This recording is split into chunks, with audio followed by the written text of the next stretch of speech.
You're listening to The Nourished Child, episode number 92. Today I'm interviewing Catherine McCord of Weelicious and One Potato, and we are talking about solutions for family dinner time. Raising and cooking for a family is not for the weak of heart. Daunting, exhausting, maybe even frustrating. I'm helping you learn how mom and blogger Catherine McCord helps families with her blog and website, Weelicious, and her new business, One Potato.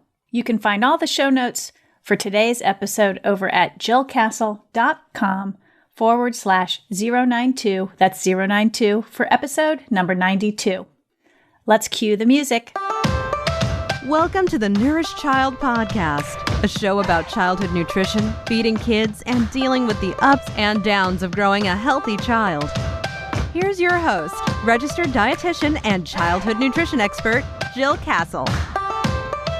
Hey everyone, happy end of summer. Maybe it's back to school week for you. Maybe everybody's back to school and you're just readjusting to the new norm.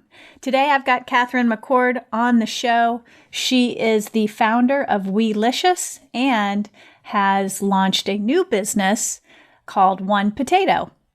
Catherine's a former American model, actress, and television program hostess. She's the founder of Weelicious, a website dedicated to helping parents expose their children to wholesome, delicious homemade food. She's also the co-founder of One Potato, an organic home delivery kit service focused specifically on the mealtime needs of families.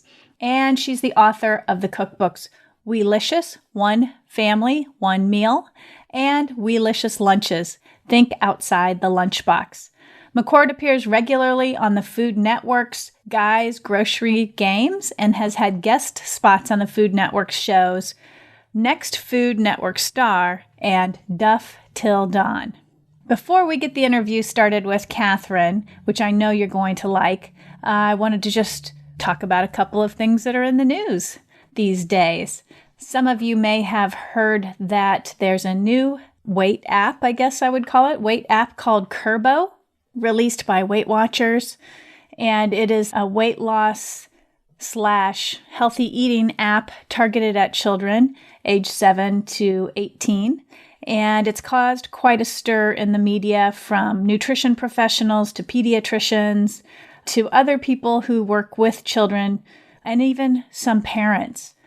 I wrote an article, a piece that just came out as you listen to this for U.S. News and World Report, not specifically about the Kurbo app, but more specifically about how we manage children's weight, when we should manage children's weight, when we should step in, and how we should manage it. I know that I've covered this topic on this podcast before. One of the episodes is called How to Help the Heavy Kid. I'll include the link to the show notes of that episode, but I've also interviewed the dietitian and psychologist with the Boston Children's Optimal Wellness for Life program. I'll include that link in the show notes as well.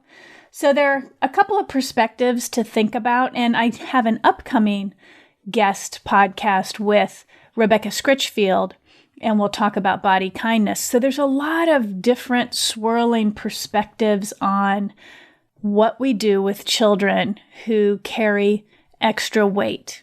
And I think for the first step, we all need to chill out about weight in kids and really get a handle on, is it a problem or not? And for a lot of kids, extra weight is just developmentally normal. And to pathologize it or make it a bad thing just sends the wrong message to kids and can be quite damaging. So that's the first step. A little bit of extra weight, no big deal. Chill out, relax. Just feed your kid good, healthy, well-balanced meals. Be an active family. Make sure your child's getting enough sleep and not watching too much TV or spending too much time on the computers. Get the healthy habit balance and food balance right. That's your first step, no matter what your child's weight is. I'm feeling a little ranty right now, and I didn't want to go there, but it does get me worked up because obviously I'm in private practice and I see some children who are perfectly normal. Yeah, they're carrying an extra 5, 10, maybe even 15 pounds. It is not making them unhealthy. They may be developing unhealthy habits based on what's going on within the home environment, but they themselves are not unhealthy. And many of them are just going through a normal developmental trajectory of growth, whereby the body naturally puts on extra fat when it's getting ready to grow. Now, if you have a child who is significantly overweight and is experiencing medical problems, that's a different story, and you should get help, but you need to be quite concerned and careful about the type of help that you get. We never want to stigmatize a child. We never want to make a child feel less than or incur body image or self-image repercussions by the way we manage that. So again, I think the focus really should be completely on healthy habits in food choice, eating habits, sleep habits, media consumption habits, feeding habits of the parents. So you'll see in my article, I touch a little bit on that. And most importantly, how we need to move from treatment, because that's really too late in the game, and move towards a preventive mindset. So I also got a question this week in my mailbox, and it's about additional snacking outside of meal and snack time. And the question was, what is a logical consequence for additional snacking outside of meal and snack time? That's kind of a tough question because the word consequence and logical. But so here's where my brain goes, and I'll just share how I think about this. For those of you out there who might be dealing with a child who's tiptoeing around in the kitchen and snagging an extra snack when it's not time to be eating. So obviously I've talked about the kitchen is closed. I've written about that on my blog. I've talked about it on the podcast as well. I'll include an article link to that article so you can read up on it. But I think what my inclination is when children are sort of breaking the rules, the house rules around what the eating schedule is to sit that child down and have a conversation about why they feel the need to get extra food. Is it because they're hungry? Well, if they're hungry, that's a parenting thing that we can fix. We can bump up the content of the meal. We can add a little extra food to the snack time or the snack offerings. We can change the components of a meal to promote more protein content, more fiber, so those meals and snacks are more filling. So if hunger is the issue, that's something we can fix. And as a parent, we should be the ones fixing that. But perhaps the child is not hungry. Perhaps it's just a habit that they've developed. Or perhaps they're bored. That's a different issue. So again, a conversation with your child around why they're taking additional snacks can be a very helpful thing. So if it's a bad habit that's developed or they are bored, then we change the environment. Maybe schedule things a little bit differently. Perhaps enroll our kids in an activity after school. Or we, like I said before, close the kitchen and get outside or go to a different part of the house. Those are some solutions. I think what mostly helps a lot is having that conversation with your child to understand why that behavior is happening.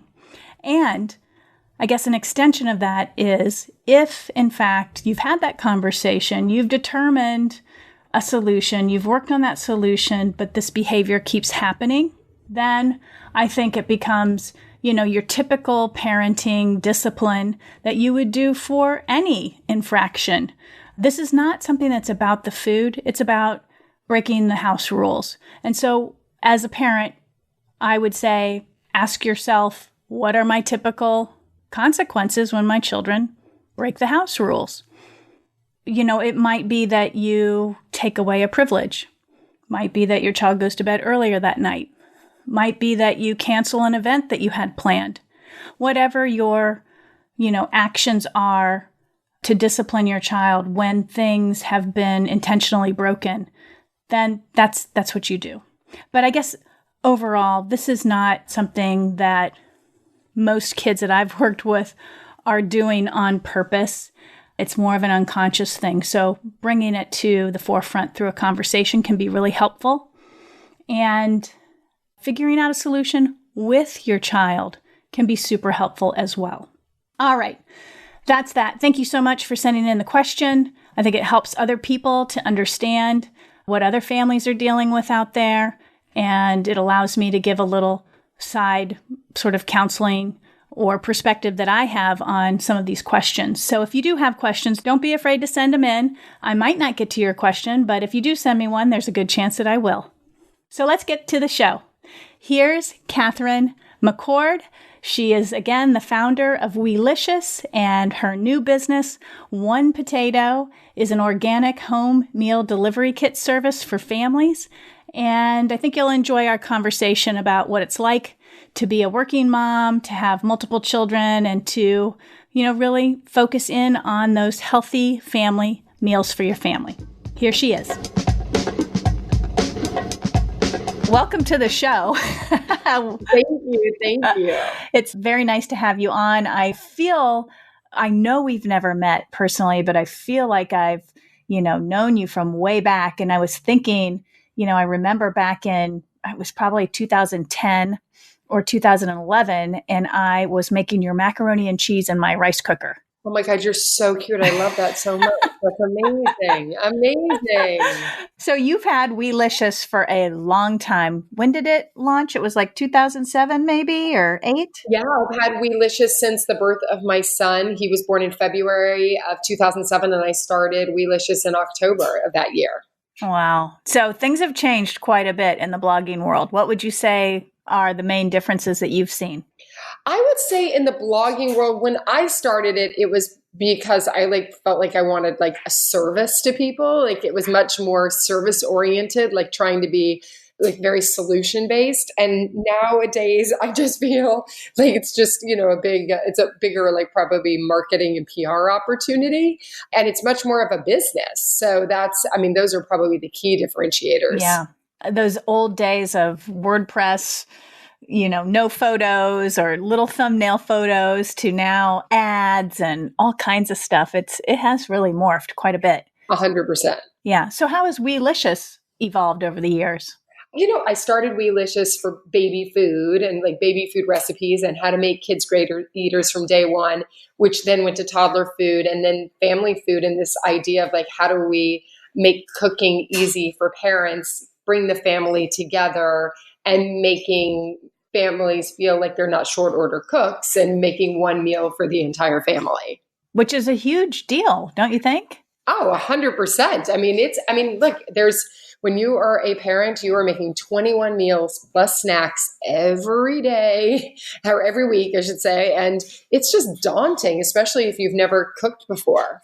Yeah, I say that, for parenting too, just the whole parenting, we don't train parents to parent. We don't really give them that sort of foundation anymore. So a lot of them are winging it. And then on top of that, the whole feeding thing, we don't tell parents what to feed their kids or how to do it. And a lot of times they're winging it. And it's that one thing day in and day out you cannot get away from. 100%. It is daunting and it's exhausting and it's very frustrating too. So, Weelicious is all about making cooking and feeding an enjoyable process. So what would you say the secrets to success over the years of Weelicious has been? I think it's connection with community.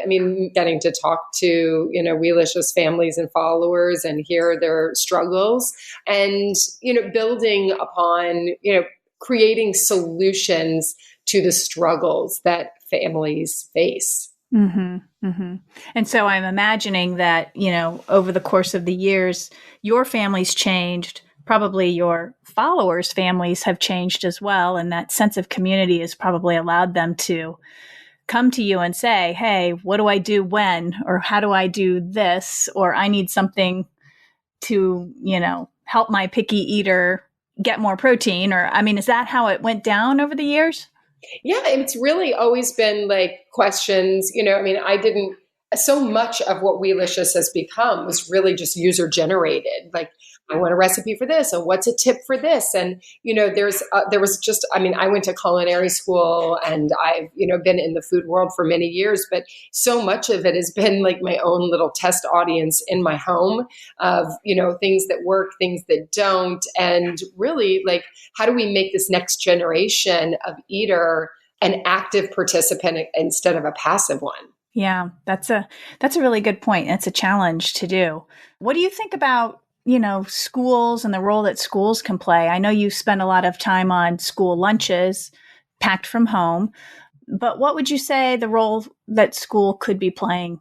It's a great question, because I've actually been talking to my kids' school in Los Angeles about it, and I've been talking to the parent org presidents, and they were saying that, like, they speak to other schools, and it's just, they're all perplexed. It's either the hot lunch programs aren't appealing to the kids, or, it's the price point. How do you feed it kids and make it interesting and exciting? I think it goes back probably to earlier, though, that, if you're training your child's palate to want like fat, like GMO-y foods, that they're so like focused on, colors that are not real colors, that sort of appeal, you have to really, it starts at home much earlier with training kids' palates to love like these fruits and vegetables and nutrient dense protein and carbohydrates, that's becomes the path of what they expect and what they're interested and excited about.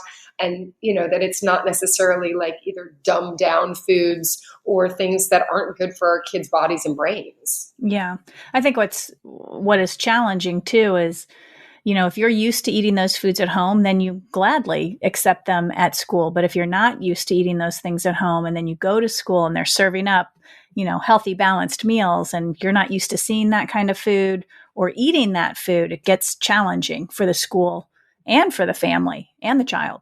So over the years, obviously your family has grown. Your children have moved from babies to toddlers to children, middle school children. How would you say that this has influenced how you run the business? And you've also got increasingly busy over the years as well.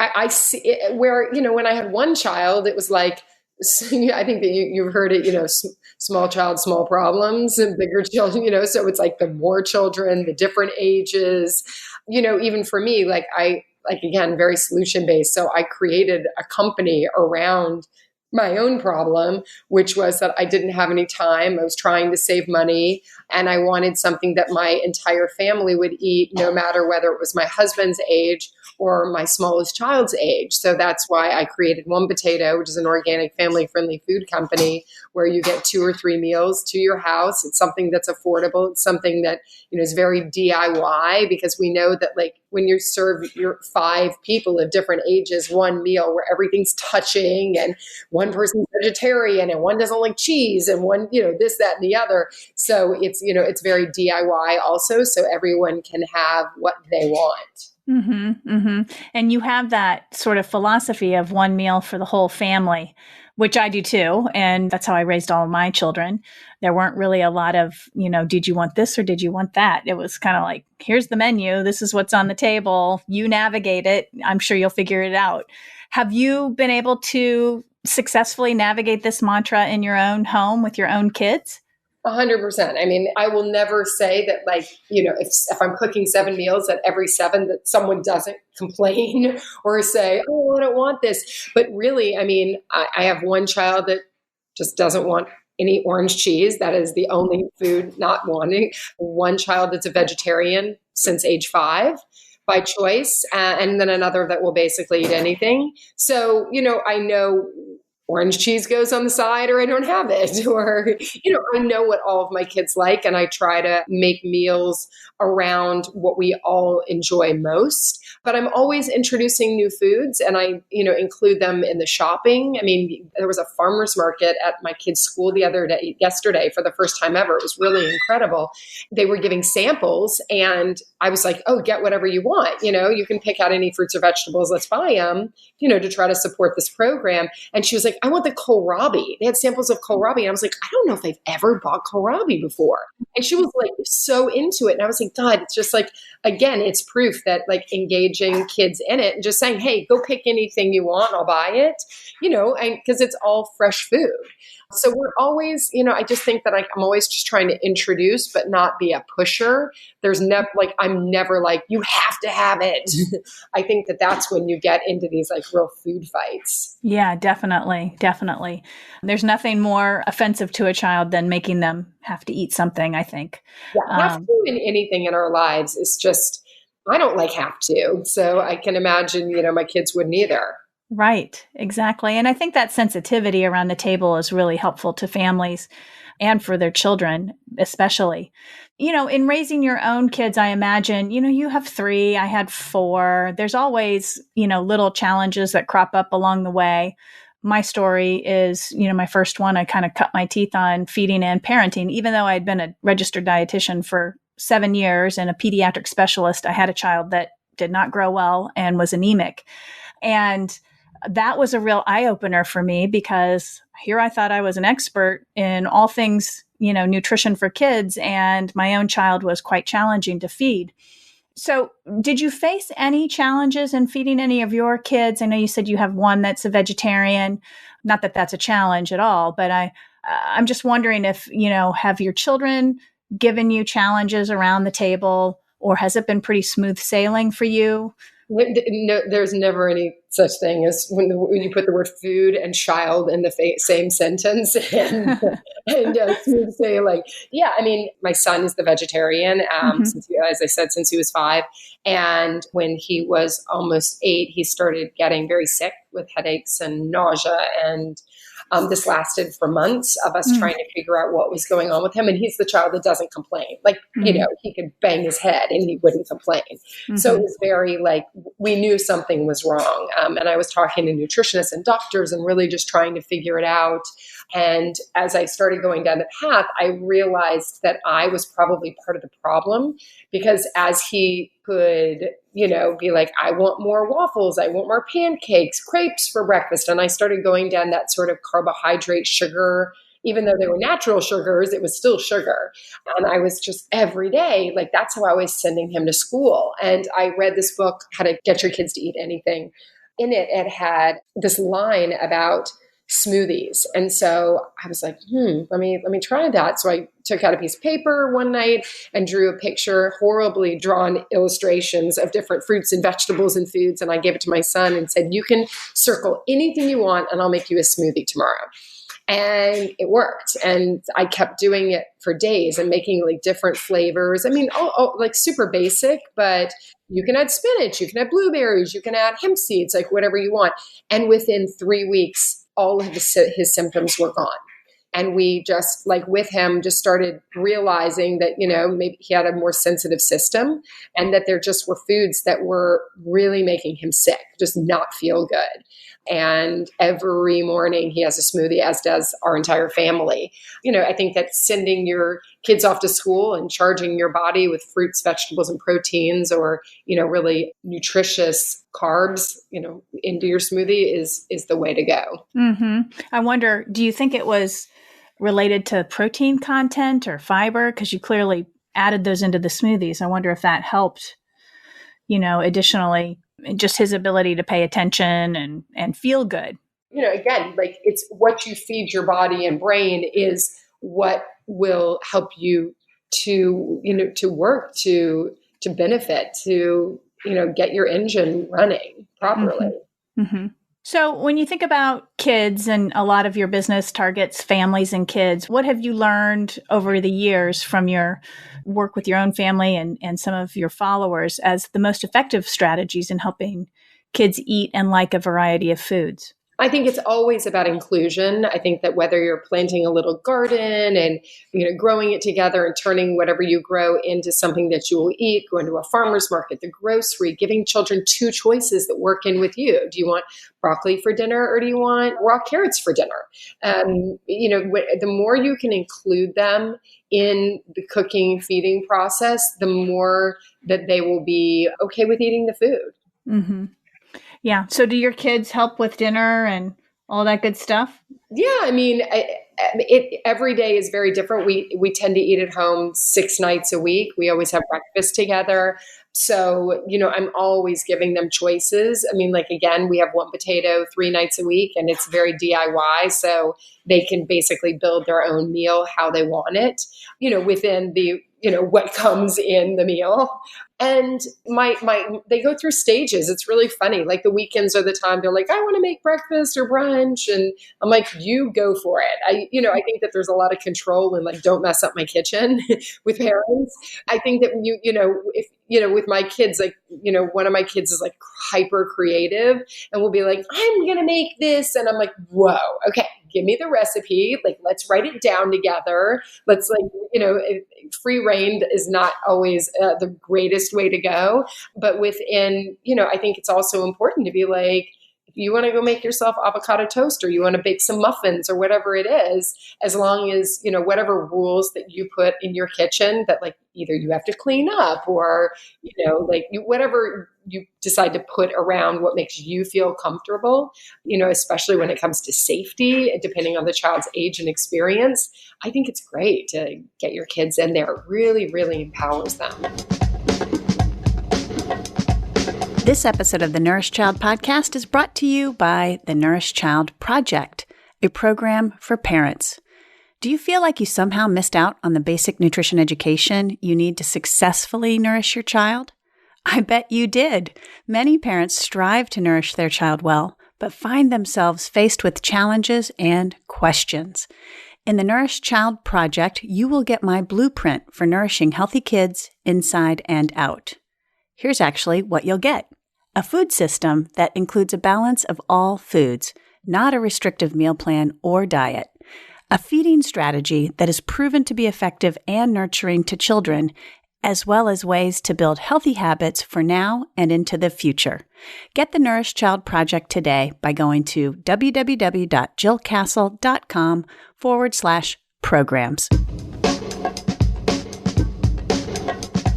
So let's talk about One Potato, your meal delivery service. You've mentioned a couple of times it's a DIY type of meal. Explain that a little bit more for the listeners out there. Yeah, so One Potato is, if you've ever tried a meal company, for the most part, it's, the meals are very, like, they're very set in, you're making this, like, very in dish. Whereas with One Potato, sometimes it's like chicken burrito bowls. So our meals are 12 to 30 minutes. They're very fast to prepare from start to finish.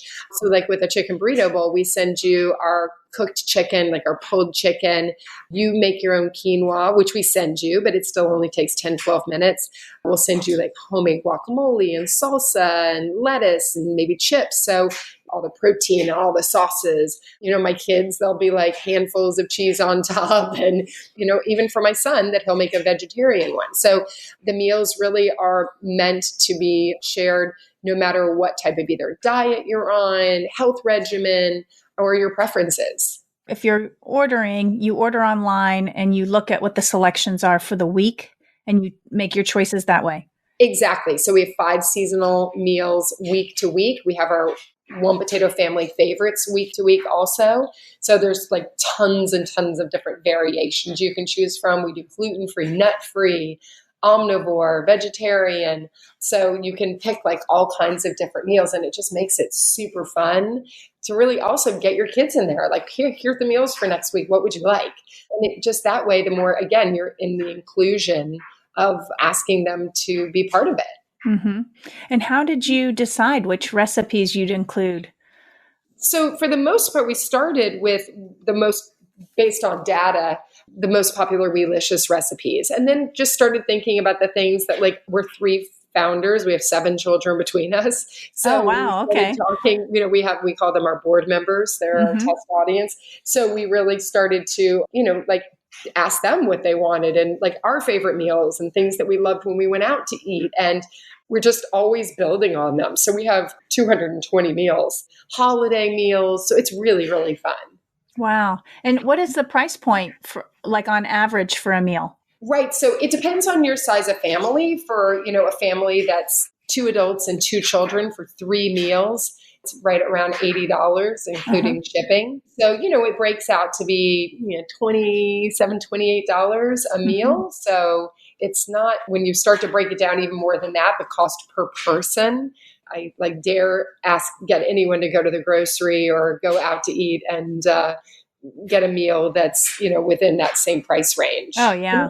It's always so much more fun because you're still cooking your meal, but it's just not like for a lot of other meal companies. It just takes too long. And as a parent, I'm just like, I don't have time. Right. So everything's under 30 minutes, very flexible in terms of how you put things together. It's almost like deconstructed and you can put things together, right? Exactly. Yeah. I mean, we have, there's so many different meals week to week that it almost becomes like overwhelmingly fun. Yeah. So that's quite different from other meal delivery services because the traditional model is just you get what you get for that week, right?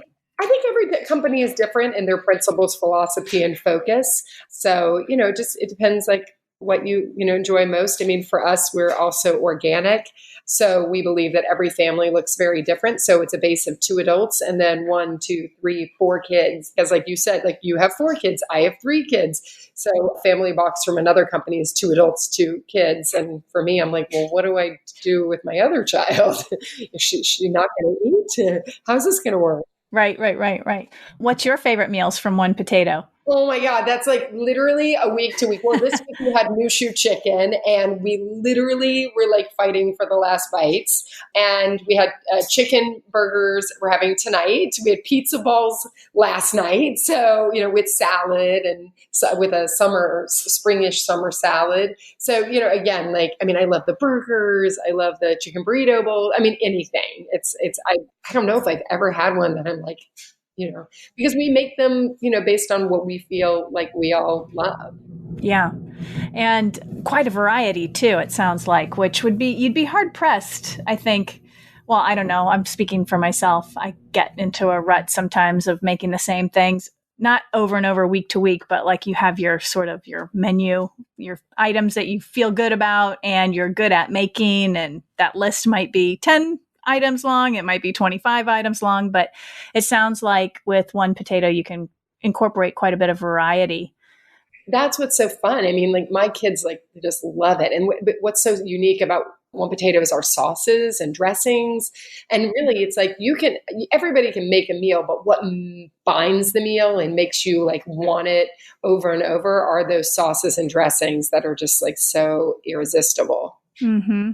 One of the things that I find with my own clients is they're dealing with picky eaters and they hear sauces and combination dishes and you can watch their eyes kind of gloss over like, oh my God, my child, my picky eater will never eat that. Mm-hmm. What do you have to say to that? I think it's all about just trying. It's trying different methods and ways, to get either your child involved, either help me cook. Do you want to sprinkle this? Why don't you try just a bite? There's so many different fun games and ways. And my daughter yesterday with the kohlrabi, she tried it. There were strawberries and sugar snap peas there. And there she was. I didn't ask her to try it. It's just that aha moment. It's it's their kids become proud of themselves when they have a new food introduced and that they like it and they've expanded their repertoire. And to be able to say, look at that, you tried it on your own and you liked it. I mean, you don't ever have to try it again if you don't want, but you did it. I think there's something very gratifying about that exploration for a child. And as a parent that you're just saying I'm proud of you. You did it on your own.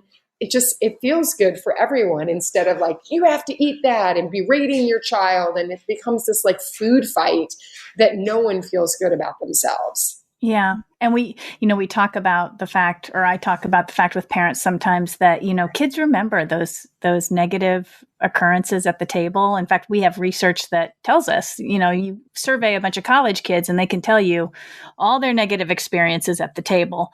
They don't tell you so much about their positive experiences, but they really do remember the negative. And so important to be careful about, what's going on at that dinner table.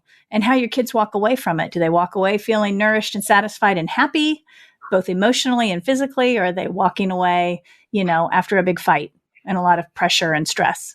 yeah, and I don't want that. Like, even for my kids, like, I just want them to feel empowered. And there's enough fights that happen during a day between a parent and a child. You just want everyone to like feel good about themselves. And I really do feel like food is the one place that we can like unite. And it's also, it's not going away. Like, just like Right. school, I mean, like, there is feeding is like the most ungratifying experience for parents.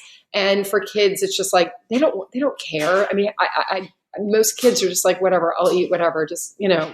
can I go play with my device? Can I, whatever. So it's important to make mealtime, a real time to connect with each other and with our food.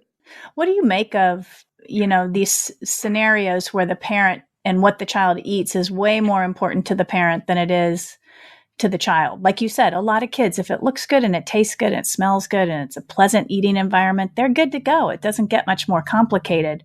There's always outliers to that scenario, but for the most part, kids are pretty happy-go-lucky. They get hungry, they come to the table, they eat. If you're supplying a well-balanced meal that's, interesting looking and is tasty, they're usually happy. But sometimes parents are just, they get a little too wrapped up in the perfect meal or the perfect amount of food that a child's eating. What do you make of all of that? Yeah, I mean, I hear heartbreaking stories. I can't even tell you. I'm like, sometimes I'm just like, oh my God.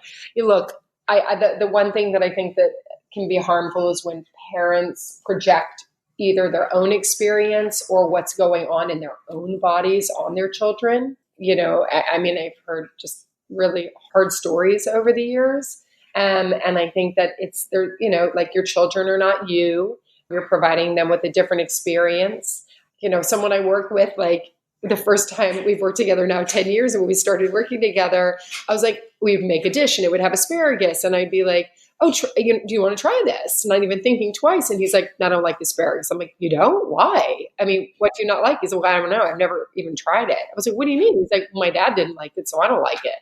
He was an adult. And I remember being like, so like over the years, he's been my project, just getting him like introduced, like you can, even as adults, you can be introduced to new foods. And I think that we have like, sometimes if we're, not feeling comfortable within our bodies and our skins, sometimes we project that on our children. So I think that it has to always be about health and wellness and looking at food as not as a Band-Aid and not as, something that, like, to fill a void as much as it is like your body is your temple and just trying to nourish it. Mm-hmm, mm-hmm. So you balance 3 children, a husband, and 2 businesses, and I'm sure probably a lot more. How do you do it? I don't know. Ask me on any given day. I'll give you a different answer. Some days I'm like, it's easy. And some days I'm like, I'm a disaster. What was I thinking? I don't know.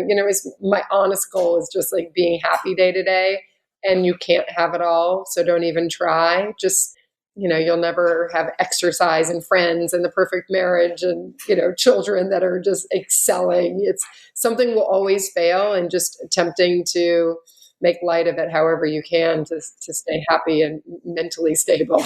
Do you create downtime for yourself or self-care time? My joke is that when I go to the bathroom, that is my self-care. That is my alone time. This is not the stage of my life to be asking. I do look forward. I get to spend time with my parents, which I had not done in years and years, just the 3 of us 2 weeks ago. Nice. It was so magical. And it was funny because I was like, I'm so happy for them that they're like finding this time of life, because they worked so hard all of my childhood. And that's what I remember. So it's, I aspire. I came home telling my kids, I can't wait till you guys take care of me. And, I look forward to, life slowing down a little bit.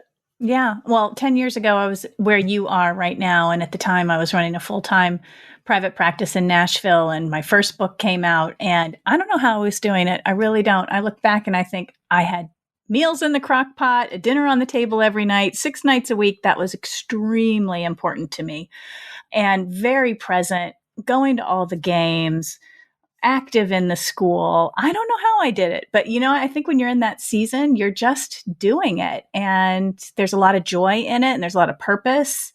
And then, then you're where I am right now in another season of my life where my children are, graduating from college and my last one's getting ready to go into college, and life changes quite a bit. It does change quite a bit. I mean, I miss that frenzy that you're in right now because you're really on your toes, even though it can be, really exhausting. It's also so many moments of joyful moments. So I guess I would ask you, if you were to look at life right now and take into context, I'm sure, family is hard and business is hard and pursuing your goals, probably has, little obstacles and challenges here and there. But what would you say is the hardest thing you're doing right now? The hardest thing I'm doing right now is definitely One Potato, because it's a big, big business. And it's just every day is, it's growing a business it's challenging, but it's also it's incredibly gratifying. I imagine it's a lot different from running a blog. Yes. That is definitely true. All of a sudden, you realize you're like, oh, the blog. That's, what? It's the one thing I have realized in all of this is it's all equal. It's all, you only know your reality. And at the time, I mean, I remember banging my head against the wall at the very beginning of having the blog and being like, how do you grow this? I don't know how I grow this. And I think that's just any business, children, anything in your life. It's so hard when you're in the moment, but when you're on the other side, you're like, oh, now I get it. Mm-hmm. What would you tell your younger self, that first time mom, about motherhood? Oh my gosh. Again, it's what everybody says, and you can't do it. Savor those moments because they are fleeting. And it's hard. It's all about choices. My little 3-year-old just went to the park and I'm sitting here talking to you, and it's not, you have to just be in the moment, knowing sometimes I just have to remember that 20 minutes of one-on-one can be better than 3 hours of running around and not really absorbing, the special quality connective moments. So I'm always trying to just be in the moment, especially with my kids. Yeah. What would you say you've learned the most in terms of business growth, or yourself as you've evolved with your businesses? Well, I think that you can teach yourself to do anything, the degree of life, and sometimes even more than having a school degree. I mean, I've definitely gotten my MBA in the past few years. So I didn't know that. So you went back to school for that? Oh, no, I started a company. That's how. You did the real life MBA. Exactly. I'm living a real life MBA. Got it. I've got that too. Yes. So I think that you can, again, you can teach yourself, I always say, surround yourself with people that are smarter than you in the arenas that you want to achieve the most, because that's the only way to become a better, tennis player. That's good advice. So what's next for you, Catherine? My next book is coming out in January. It's called The Smoothie Project, based on 4 years of making a smoothie every day and seeing how it changed all of our family's life from birth to AARP. Oh. So that's been really an incredible side project, but that I've been really living. So that's been pretty magical, dispelling the idea that we only have to give our babies baby food, they should be eating, what we're eating, and that it's never too late to change your health. And watching some of the people that are, the grandparents in my life, and how they, been improving their health, and watching to see how they feel just from this simple inclusion of a smoothie every day. And watching One Potato grow. So that's really work-wise, those are my 2 babies. Yeah. May I ask you a surprise question? Sure. What does it mean to you to be nourished? It has nothing to do with food. And being nourished is feeding your soul with happy feelings, 100%. Awesome. How can listeners connect with you, find out more about One Potato, Weelicious, and everything else that you're up to? Everything is, for the most part, either going to the blog, weelicious.com, or onepotato.com. And then all social is at Weelicious and at One Potato Box. Awesome. Well, Catherine, thank you so much for coming on The Nourished Child. Okay, folks, there you have it. It was fun to talk with Catherine and learn about her journey from the early days of Weelicious and just how she's raised her kids over the years, the solutions that she's used. I thought it was really interesting that she talked about how her blog was really a solution-driven entity, meaning that people asked her questions and she answered them through her blog. I feel like I do that a little bit too with this podcast. So it was interesting to hear her talk about that. Also interesting to hear how she's moved on to a new business venture called One Potato. I know it's located out in the California area, but as she indicated, they are hoping to grow that across the nation. So if you're looking for a family mealtime or dinner time solution, some of these meal kit opportunities might be the right fit for your family. Certainly, if you're in Catherine's area, check out One Potato and see how you like it. For more free nutrition and feeding education and advice, subscribe to this show, The Nourished Child. Even better if you can rate it or review it on Apple Podcasts or on one of your favorite Android apps. The Nourished Child will pop up in the search engines and will be able to be found by more families.